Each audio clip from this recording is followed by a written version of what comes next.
Today in Las Vegas, a driver will steal the checkered flag. But who's it gonna be? One of the usual suspects? Or what about someone you'd never expect? Josh Berry and the Wood Brothers win in Las Vegas. Whoever's crazy enough to pull it off will have to do it in broad daylight.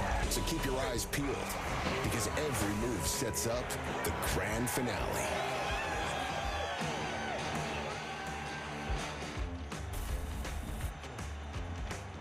There's last week's winner, Ryan Blaney, and a lot of Blaney impersonators wearing mustaches here in Vegas. Not just Elvis impersonators here. Ty Gibbs, he's no impersonator. He has been running to the front. He's got something to prove and wants to show it here. Kyle Larson, the best of the non-Gibbs Toyota drivers in history here in Vegas, in recent history. Can he break through and give Chevy its first win of the season? A lot of questions to be answered in the Pennzoil 400, presented by Jiffy Lube on FS1. A lot of big movers from last week, and points mattered. Top points in 26 races determine the chase participants. Here are the gainers, led by Christopher Bell and Denny Hamlin. Eric Jones, a great day in the top 10. And here are drivers who dropped back in the standings after Phoenix. So, welcome to the booth, Mike Joy, Clint Boyer, and the fellow who in 2018 stunk up the show and led all but 53 laps en route to victory. Most laps led by a winner here in Las Vegas, Kevin Harvick. What are we going to see today? We got Toyota, we got Ford, we got Chevrolet.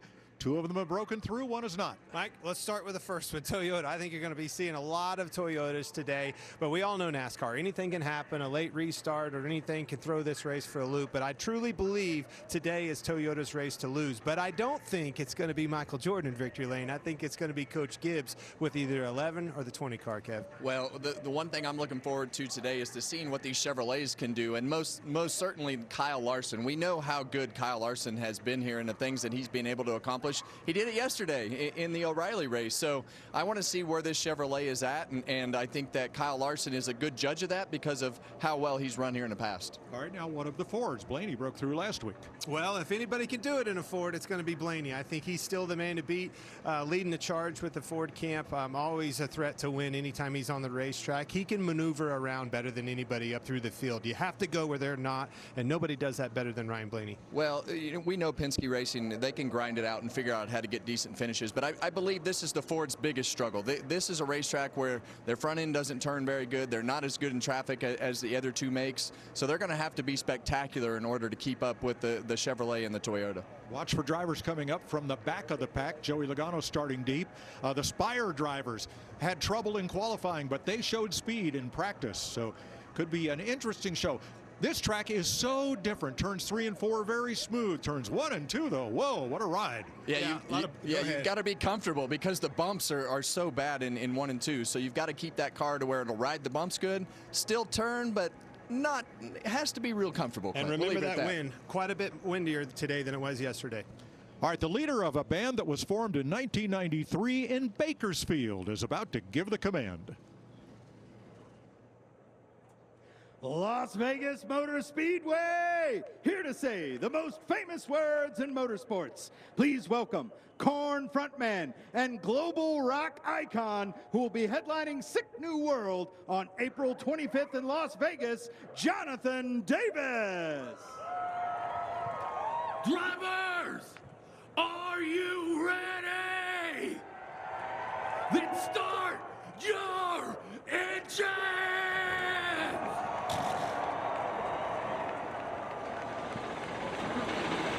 Korn, one of the big new metal groups. When the group was formed, Jonathan wanted to call it Korn. His manager said no. He said, all right, then we're going to name it after you. We're going to call the band Larry. Larry said Korn will do just fine.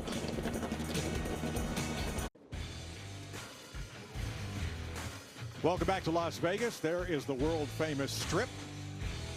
Just about a 20-minute drive north to Las Vegas Motor Speedway, built in the desert alongside the Air Force Base. Now the area is just dotted with huge tilt-up warehouses. All right, Christopher Bell has 4 poles here, more than any other driver ever. Let's dial him up. How about you, Christopher Bell? It's Morgan the boys up in the Fox booth. You got us? Yes, sir. Got you good. All right, buddy. Well, Mike Joy just told us 4 poles here, better than any other driver. But Kevin just told me, I don't want to hear it, but he said you've never won from the pole. I just told you down there in the starting grid. I picked you, buddy. How are we going to win this thing from the pole? Yeah, I think we've got the car speed to do it. We've got to execute the race. And man, I just need this thing to run green. Golly, if it runs green, I'll feel really good about our team. Love it. Christopher, when you talk about your car, the wind's blowing really hard today. You've got multiple grooves. What's the biggest focus that you've focused on as a team to make your car do well? Well, certainly the wind is going to make the track drive a lot different than what it did yesterday. Yesterday was really calm, and honestly, with the wind being a headwind down the back, I think the car is going to do opposite of what it did yesterday. But this is a really fun racetrack. You got a lot of different lines to pick, and it seems like it makes passing a little bit easier whenever you can get away from the car in front of you, make momentum on them, and get by them. All right, man. Well, enjoy that ride today. Good luck. Thank you.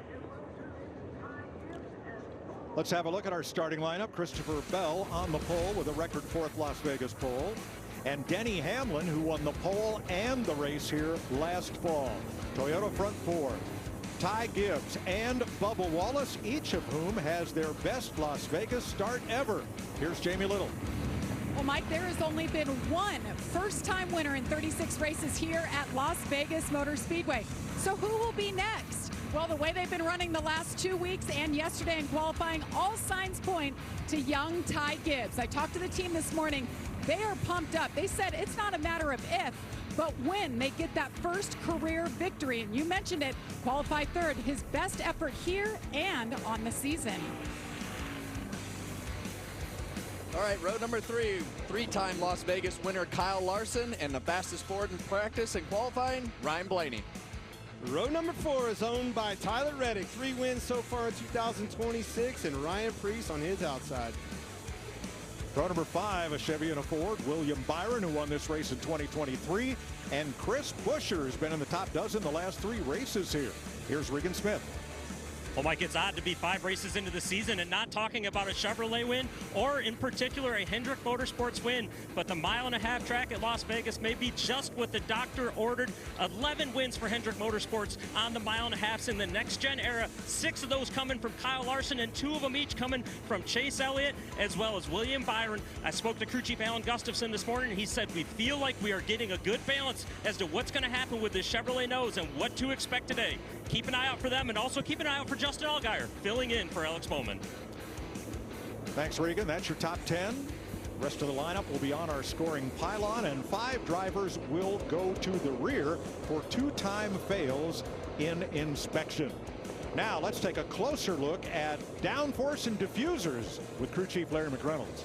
You know, Mike, when we think about the aero of a race car, we think about the actual body, the front splitter, the rear spoiler at the back of the car, but there's a whole lot more to aerodynamics that has nothing to do with those items. Let's go to our Toyota Camry cutaway car, and I will show you exactly what I'm talking about. Now, look at the airflow over this Gen 7 car. Air flowing over the top of the car, but look at it under the car. That flat bottom, that rear diffuser, 75% of the downforce comes from that area of the race car. Look how organized the air is on the rear diffuser area. Now I'm going to bring in a second car. When both these cars, the strakes and the fins of the rear diffuser are sealed to the racetrack, about 1,025 pounds of downforce. But look at the second car. If it comes up off the racetrack just a ½ inch, 10% reduction, 925 pounds. Look at this, another ½ inch to an inch, 25% reduction, 775 pounds. This is huge for the handle of the race car. Guys, you touched about it. Not a big challenge in 3 and 4 because it's fairly smooth, but we'll talk about it all day. We've talked about it all weekend. The bumps in 1 and 2 is where the challenge is. And you're spot on, Larry, and that's the problematic situation and why we feel that these Toyotas are on the front row the way they are, because they're not moving through those bumps. Everybody else has been bouncing, and when that thing comes up, it's no downforce, just like you showed. Unlike yesterday in qualifying, it is a windy day here north of Las Vegas.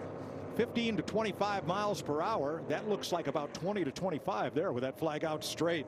And that becomes really difficult when the wind blows that way, because of when you come off of turn 4, it's already sketchy, but the grandstands block that wind and the car becomes unstable.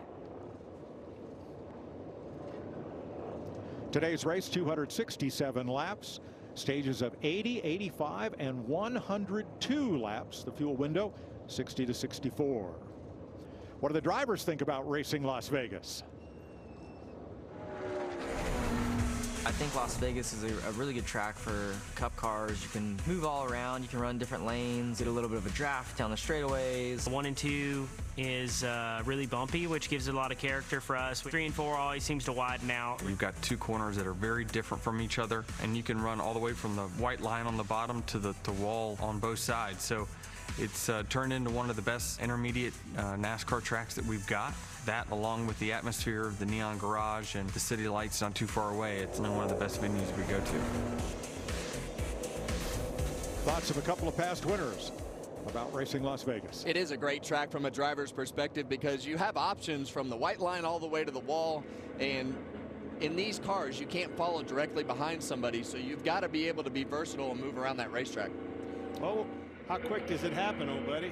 It's going to happen right off the bat. We're going to be 3 wide, probably going into turn 1, and pure craziness, but you got to make the hay while you can. And I think that's just so important here. You have to be able to have that balance. While everybody's bunched up is the best opportunity to pounce on 3, 4, 5 games, you know, spot-wise. They'll be ready. I like Larry's explanation. That helped explain why Tyler Reddick was able to win Atlanta minus a front fender, with most of that downforce coming from underneath. That's a great point. People don't realize how much downforce is created underneath this car, and it's until you see those numbers, you don't realize 75% of the total downforce is built right underneath of them, with that diffuser on the back of Reddick right there you saw. All right, cars that went to the back include Cindric and Dillon, Allmendinger and Byron for inspection issues. Coming to turn 4, and the Toyota Camry XSE leads the field, driven by our honorary pace car driver, WWE superstar Tiffany Stratton. Pace cars on pit road. We're set to go for 400 miles in the Las Vegas desert. Green flag.